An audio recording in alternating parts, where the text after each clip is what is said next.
perfect fit into our program. Let's move to rugby now, and Embu RCF is seeking to have a better season in this year's 7th circuit. Financial constraints have been the main hindrance for Embu RCF to have and honor friendly matches that will help them in preparations for different games. Now, despite those challenges, the team has been giving back to the community where they train, and they are doing age grade rugby in primary and secondary schools in Embu County. Hiyo tournament yenye tumehost inatuwezesha tuende hizo tournament zote za series ili tuweze kusupport players wa Embu Rugby ili waweze kuonekana na kuskautiwa na the Scouts of Kenya Sevens ili waweze kucheza katika ligi kubwa. Embu RFC ina facilitate from the funds that wanapata kutoka kwa hiyo tournament, ina facilitate coaches waweze kwenda katika primary schools zenye ziko around na high schools ili waweze kukuza rugby ama to have a rugby awareness in those primary schools. So tunatuma coaches katika primary schools, for example Kangaru DEB, Iveche, Urban.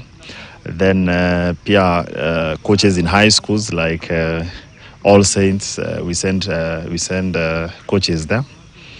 Alafu after that now kuna coaching yetu tunapata kuwa kuna some clinics that the chairman of rugby referees and organize kwa playing unit to make sure that our players wako na awareness ya rugby mzuri. Wakienda pale kuwa kama coach wanaweza kuinstruct vizuri na watu waweze kushika hiyo rugby. Some of the challenges tumepitia in the last 3 seasons ni unapata we don't have our players, kuna a few facilities tuna lack, but our management inajaribu their very best so that we can have all those facilities.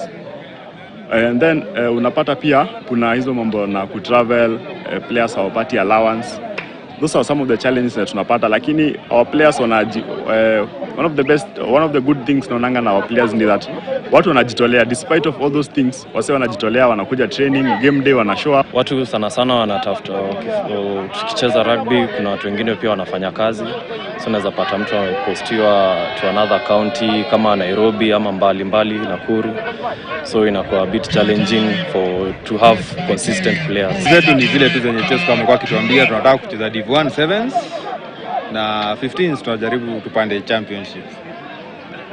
According to venye structure coach amekuwa kileta in a few years, naona tukiendelea hivyo tunaweza panda the main hiyo Kenya Cup.